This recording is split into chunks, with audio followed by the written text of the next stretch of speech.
This video is brought to you by OTR Solutions and Purple Squirrel. Was it all in vain? My world revolved around you, now it's trapped inside the pain. Maybe I should stay in the dark after you had it to a place so far away. All those crazy thoughts are going through my mind. A part of me.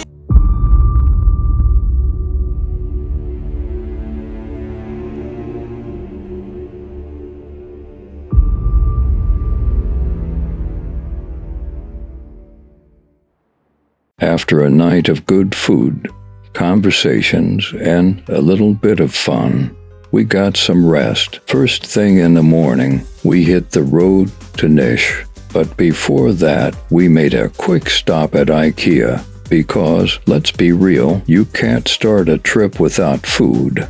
After fueling up, it was time to head out and meet the team at Unique Freight Carriers. Jedem, Pjeskavica. pjeskavica. Now you're ordering Serbian hamburger. Jedem, You know how you order Pjeskavica? Hamburger! Nah. That won't be. dostava. Dostava. Dostava. So this is the only IKEA in all of Serbia, and it has the meatballs. The only IKEA in Serbia, Hector. You ready for some meatballs? Awesome. JJ, you ready for IKEA meatballs? Yeah, let's do it, man. Now you can say you've been to IKEA in Serbia. Now I can say I've eaten at an IKEA.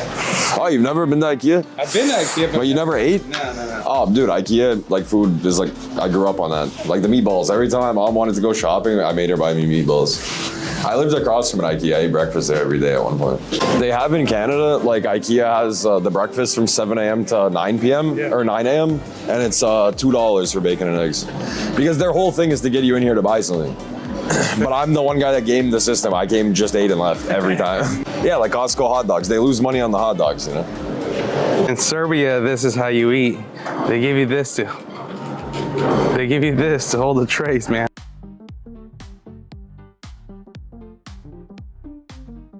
Let's go find something. Love you, bye. You know what she said? She said they have really good meatballs. Yeah, dude. Like, IKEA meatballs are famous, bro. We didn't want to get kicked out of IKEA, so the cameraman tried his best to record without looking at what he was recording. And I must say, he did a good job there. I had no clue. You know, hey, I got a good question. Do you think there should be some liability on a broker pushing a carrier to deliver There on is time liability. like If a broker... Dumb enough to say that loud, I mean to text you. I know, but a lot of them don't say it. Like they There's just a say it on the phone. liability. There's a liability if the broker asks you too many questions about your ELD or your planning or your hours of service. Right. They start to become liable for anything. Yeah. That it's not the broker's job to ask you about your hours of service. Right. It's your job as the carrier to know that. Yeah, but like let's just say that as a carrier, you tell him, hey, I only have 4 hours left, and he's like, you have to deliver in 6 hours, and you're like, hey, I only got 4 hours left. I can. Yeah, that's it. I mean, There's a I law, always say, bro. you want me to run illegally? Send me an Yeah. email. Send me an email. What, run illegally? I'll run You'll illegal, yeah, allow and me you to- can pay the bill. I'm You good. can pay the I'm bill, good. yeah. No problem. Yeah. Nobody Yeah, nobody will. Yeah. That's a whole other thing in trucking, man. Don't trust the phone calls. Always send an email. Send I an always email. say that because in the moment one guy send me an email, it will be a dumb guy who will send me that email. Yeah. And I will get a lot of attention with that email. It's content, bro. Content. Nice, bro. Right. Now you can say you ate the IKEA meatballs for the first time in Serbia. Yeah, this is crazy.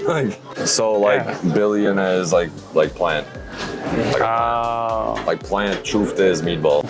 Candy's tough, man. I can't wait to see the evolution of candy over the next like 12 months as he starts getting like fucking more like accustomed to things and more money and shit.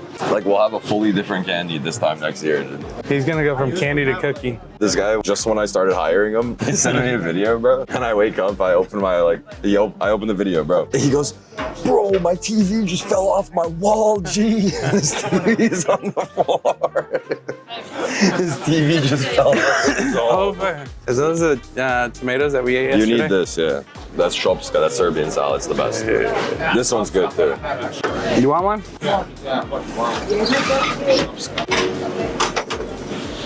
Can you order that for me? Just say, Bože, pa. nah, just say, jedan pileće čufke. ¿Cómo? Jedan pileće čufke. Jedan? Try it, I want to see. Jeden pileće čufke. Yeah. Hey, fala. Šta vas? On. Jeden pileće čufke. Pileće. Pileće, yeah. Standard. Standard, yes, please.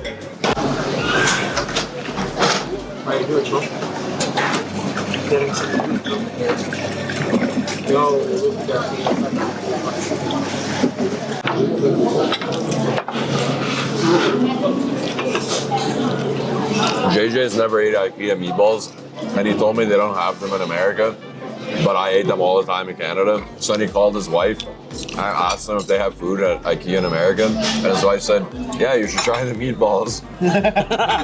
Like, every IKEA has meatballs. Remember all the Sunday meatballs? Every IKEA you see has meatballs in it. Doesn't matter what country you're in, dude. 1302790. Yeah, 90. He's gonna be able to be a dispatcher. Full freight international. He's gonna look at somebody. I mean, you just say appointment was 2. He can make it on time. Okay, of course. Thank you. Have a good day. Bye. And that's how you book a load in Serbia. On the road. What did you book? What did you book?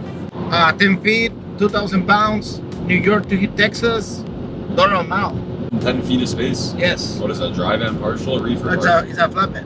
Flatbed partial? Yeah, I will make like $2.80 for that. Wait, what? You're doing flatbed partials? I do everything, bro. Yeah, that's kind of crazy work. What else did you like? Did you have other stuff on the truck? Yeah, I already have other 2 partials to Houston. So that complete the rate Nice. to 280. So you're gonna make 280 a mile? On Yeah, what, going 3 pickups? back from New York, that's awesome. Yeah, bro, that's awesome. Going like to New York Yeah. these days, bro. Yeah, that's amazing. I mean, the problem with partials is that you need to be It's patient. just a lot of work. Yeah. It's a lot of moving parts, a lot of things. But I never got into partial freight ever. I never ran a single partial in my entire life. Never had to. Never did it. Yeah, I did tried power only. to. That was my niche. I did power I only. try to be in touch with dispatch with any kind of an equipment because give you experience and keep you in touch with the market of what's happening day to Yeah, day. dude, I fell out of the market. I don't know Yeah, shit I mean, about I hate power only, but I'll still I dispatch power love only. power only, bro. Power only is my favorite thing I've ever done in trucking as a dispatcher. You just have hook and drop, no loading, no unloading, empty equipment. You don't break your trucks. You make fucking $3 a mile on an empty trailer move. Like, Yeah, but there's no competition. Nobody's doing power only. I'm trying to be involved in every aspect of transportation. power They call me for hazmat, I take it. They call me for Yeah. anything. No, I was just doing dry van, reefer, flatbed, all full truckloads, and then power only is where I really enjoyed that niche, bro. Like that was the most fun I ever had. You could book 6 loads in a day, bro. A lot of- Chicago and Michigan. A lot of just all day. people undermine the dispatchers, but Yeah, the dispatcher needs to be a little expert, you know? Yeah, you need to be active, bro. You need to know everything. Yeah. The dispatcher's the heart of any carrier. I mean, Like, they without the dispatcher, you don't have money. You're not making with the money. fucking online courses, they make it cheap, but that is not a great dispatcher, you I know? was just telling that girl that it's easy to be a good dispatcher. It's super easy. No, it's not easy. Yes, it is. Listen, because you didn't let me finish, bro. It's very easy to be a good dispatcher. Very easy, bro. Like less than a month, you can be a good dispatcher. The difference between good and great is years of experience, bro. It's like very hard to be a great dispatcher. Good is easy. Everyone can book $2 a mile. You want a great dispatcher? Take a former driver. Why do you have to be a former driver, bro? That will. I mean, No, it won't. But I lo- Jamie Anderson, I that love- guy's an ass dispatcher. I bro. love the journey in a career, you know. Yeah, but dude, And part of the journey is drive. Yeah, but dude, most owner I mean, ops are bad that's at my business. opinion. Most owner ops No, don't know how to book freight, bro. I understand. I understand. being a driver but doesn't give you any advantage. What I'm saying is when I took the wheel to drive, I didn't need to because I have the money to buy 1 or 2 trucks and start the company ASAP. But I go through the process, Yeah. you know.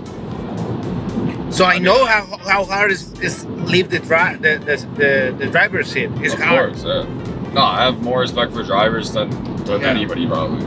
Like I could never do that. I know I can't be a truck driver. I know this drive right now 2-3 hours. Like 3 hours is my limit on driving. I can't drive more than 3 hours. I get super mad. I don't know how they that's drive why 18 I hours. recommend to drive. I But can't. I mean, you can. I'm not built for that. You can do it I'm not built for any that. way you can, right? You can get in the industry in any way you want, but I recommend to do it through the process.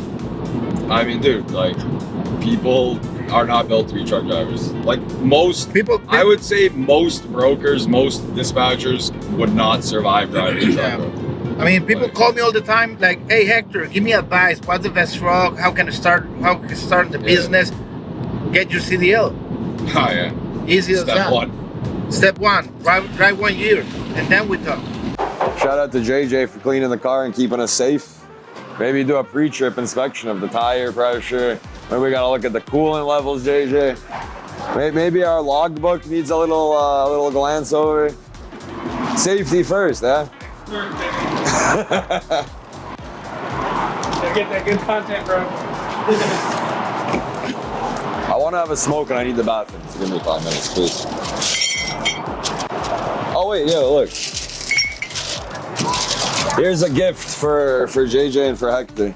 Oh, thanks. Hello, sir. JJ, come here, get in the shot. Huh? What do you guys think? You guys like your cups? Where's the pack of cigarettes? Yours is nice and dirty. Yeah. Can we get a look at the inside? brand new cup. Yeah. I love Serbia. Nice and dirty. Yeah. That's where we're at. Podcast Asset Based with Hector. Loving Serbia.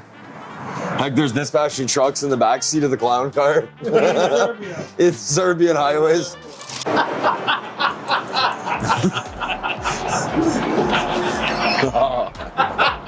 What? Nah. You told me earlier that people like smoke to like have like sense of security, something good in life, right? I said I think they smoke to keep their house fucking warm. Yo, get the fuck out of here. Let's go. I'm cold. I gotta have a smoke, bro. Give me 2 minutes, please. You get waters? I have in the car. The fucking one smoke. It's cold, bro. It was really warm like 5 days ago. And right when these guys landed, they brought us some cold weather, dude. You brought it with you, bro. Like, it wasn't even cold here before you came.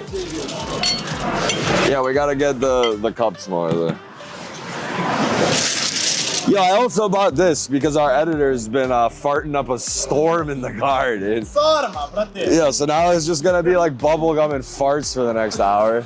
Candy's ass stinks, bro, so we gotta put this in the car.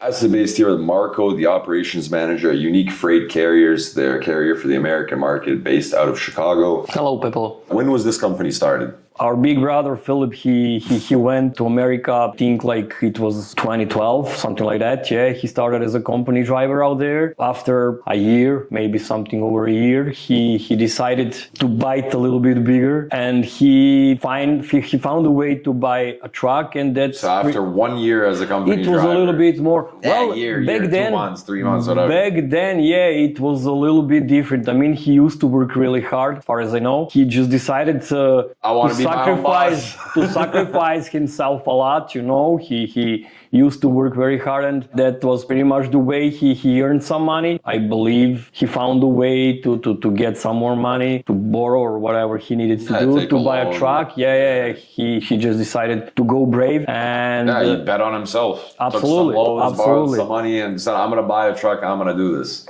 Absolutely. Somewhere on that trip, he met his girl. Nowadays, that's his wife. Turns into his wife. Yes, turns into his wife. Yeah, they really fought together, you know, all the time. I mean, basically, this is really one big family. He becomes a company driver, spends about a year and a half, something like that, takes out a bunch of loans, finds the money, bets on himself, buys the truck. What happens next? How did you guys end up, at the size you're at? Well, you didn't have a chance to meet our vice president, Bob. They met each other, I guess, somewhere at the time. He was at 5-6 trucks or something like that. He met Bob, and he was the first dispatcher in Serbia, basically. Both of them, they started everything from one really, really small office. I guess they could have fit only one desk inside. Hey, it's humble beginnings. Yeah, exactly. Everything after that was just like big struggling with everything. It took years to get to a point like this. I mean, right now we are a company. Take us to the present day. I mean, they had some trucks. They started grinding. They started building the business. Take me through how many trucks you guys have now, the type of freight you guys haul now, and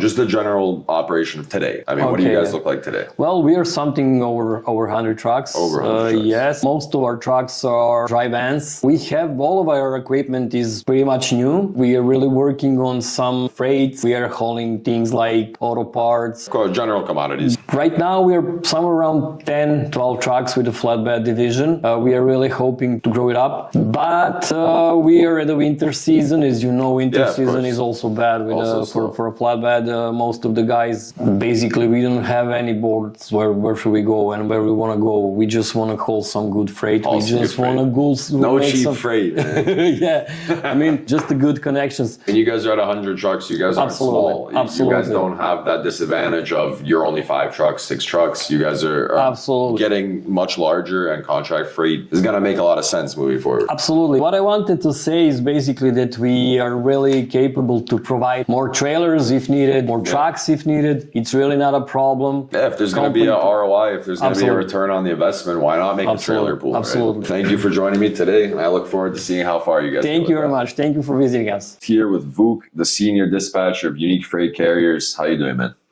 Welcome, doing good. Take me through, what does your day look like as a dispatcher here? What type of equipment are you guys handling? What is your day-to-day operations? Well, we usually work on like dry vans, trucks. I am a team leader for my group, and we work like in groups. So every group has like a team leader, and we got like an operations manager. On my team, the trucks that I work with are like 6 to 7 trucks, 5, 6, 7. I mean, it depends. And the whole team is around like 22, 23 trucks. So you're responsible for around, let's say, 20, 25 trucks. Something like that. But are you, optimistic as the market's slowly moving in a positive way? Well, I mean, since it's start of the year and the market is still good, but not great. But, it all depends. To be honest, I'm not even sure what it depends. I mean, I've been working for a long time, but... hey, none of us have a crystal ball. Exactly. It's been improvements, exactly, because, around Christmas, not a lot of trucks were driving. Everybody was home. And it's normal that the market is going to be a little bit better. But now it's still okay. It's holding up, but it could be better. Could always be better. Exactly. What would you say to the people that perceive every single overseas worker as a scammer in our industry? That is a tough question, but what would I say to them? I think that we're all just people trying to work. Trying to feed our families. Yeah, exactly. I mean, not everybody's a scammer. There are scammers, but I don't even know what to tell them. We all have like logistics. It doesn't matter that's America. We got logistics in Serbia. You got logistics in Somalia, or I mean, just, if you know a job, it's especially now because it's like everybody can work everything. It doesn't matter. They don't have to live in or work in Wall Street, for example. It's 2025. The internet has connected the world. You can work from your basement, and if you're good at it, and if you're a professional, you can do a good job. It doesn't matter that you are overseas. Your physical location becomes less and less important with every day that passes. Exactly. Especially with technology and everything, you got like GPS, like satellite tracking. So, I mean, thanks for joining me today, man. You too. Thank you. Have a good rest of your day. You too, bro.